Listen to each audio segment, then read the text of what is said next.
नमस्कार. आज आपण एका खूप इंटरेस्टिंग विषयावर बोलणार आहोत. लहान मुलांसाठीचं एक यशस्वी साप्ताहिक वेळापत्रक नक्की कसं असतं, त्याची रचना काय असते आणि त्यामागे नेमका काय विचार असतो. चला हे सगळं सविस्तरपणे समजून घेऊया. हा प्रश्न आहे ना, तो जवळजवळ सगळ्याच शिक्षकांना आणि पालकांना पडतो. म्हणजे शिस्त पण हवी आणि मजा पण. शिक्षणही व्हायला हवं आणि खेळायलाही मिळायला हवं. हा जो समतोल आहे तो साधायचा कसा, याचं उत्तर शोधण्याचा प्रयत्न करूया. चला तर मग सुरुवात करूया या वेळापत्रकाच्या अगदी मूळ तत्वापासून. एक गोष्ट लक्षात घ्या की हे काही दगडावरची रेष नाहीये. हा कठोर नियमांचा संच नाही, तर ते एक लवचिक मार्गदर्शक आहे.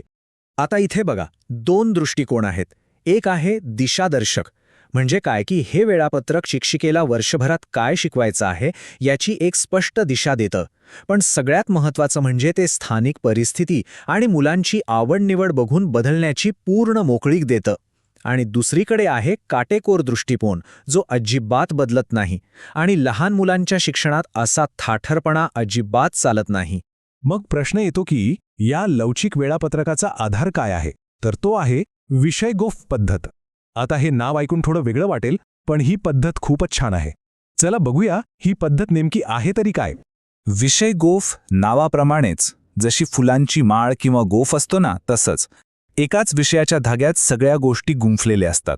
म्हणजे प्रत्येक महिन्यासाठी एक मुख्य विषय, एक थीम ठरवलेली असते. आणि मग त्या महिन्यात होणारी गाणी, गोष्टी, खेळ, सगळ्या कृती या त्याच विषयाला धरून असतात. यामुळे काय होतं की मुलांना तो विषय खूप खोलवर आणि व्यवस्थित समजतो. आणि हे विषय कुठले असतात ते बघा, किती ओळखीचे आणि मुलांच्या जवळचे आहेत. मी आणि माझे कुटुंबापासून ते आपले मदतनीसपर्यंत हे सगळे विषय मुलांच्या रोजच्या जगण्यातले आहेत.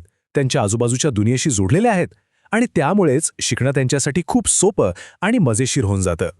ठीक आहे, तर मग आता आपण एका पूर्ण दिवसाचा प्रवास करून बघूया.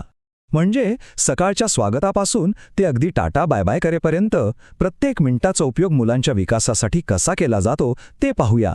दिवसाची सुरुवात होते एकदम छान हसऱ्या स्वागताने. मग मुलं जातात मैदानी खेळासाठी. कधी ठरलेले खेळ तर कधी मोकळेपणाने खेळायचं. त्यानंतर येतो परिपाठ. यात प्रार्थना, दिनविशेषावर गप्पा होतात. मग गाणी गोष्टींमधून त्यांचा भावनिक विकास होतो. आणि मग येतो दिवसातला एक महत्त्वाचा भाग, समजून घेऊया नावाचं सेशन. इथेच त्या महिन्याच्या मुख्य थीमवर लक्ष दिलं जातं, ज्यामुळे मुलांचा बौद्धिक विकास होतो. दुपारच्या सत्रात गप्पा मारूयामधून त्यांची भाषा सुधारते. मग वर्गातील मुक्त खेळ, म्हणजे मुलांना पूर्ण स्वातंत्र्य. त्यांना जे खेळायचंय ते खेळू शकतात. शाब्बासकी मिळवूया हे सेशन तर खूपच छान आहे. चांगल्या सवयींसाठी मुलांना प्रोत्साहन मिळतं. जेवणानंतर मग वेळ होते क्रिएटिव्हिटीची. कल्पक बनूयामध्ये मुलं चित्र काढतात, मातीकाम करतात. आणि दिवस संपताना आज काय काय शिकलो याचा एक छोटासा आढावा घेतला जातो आणि दुसऱ्या दिवसाची उत्सुकता निर्माण केली जाते. आता आपण एका अशा टप्प्याबद्दल बोलणार आहोत जो खूप खूप महत्त्वाचा आहे. तो म्हणजे शाळेच्या सुरुवातीचे पहिले काही आठवडे. या काळात ना, वेळापत्रकाचा उद्देशच थोडा वेगळा असतो. अगदी बरोबर. पहिले 4 आठवडे.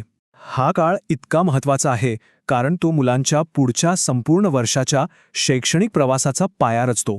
म्हणूनच याकडे विशेष लक्ष दिलं जातं. तर या पहिल्या 4 आठवड्यांना समावेशाचे आठवडे असंही म्हणतात. यातला सगळ्यात महत्त्वाचा मुद्दा काय आहे, तर मुलांना शाळेत सुरक्षित आणि छान वाटायला हवं. अभ्यासापेक्षा या गोष्टीला जास्त महत्त्व दिलं जातं. शिक्षक आणि मुलांमध्ये घट्ट विश्वासाचं नातं तयार व्हावं हाच मुख्य हेतू असतो. आणि हो, यामध्ये पालकांचा सहभागसुद्धा खूप महत्त्वाचा मानला जातो. आणि हे वाक्य बघा, हे या सगळ्याचं सार आहे. हे वेळापत्रक केवळ वेळेचे नियोजन नसून बालकाच्या सर्वांगीण विकासाचा एक सुसूत्र आराखडा आहे.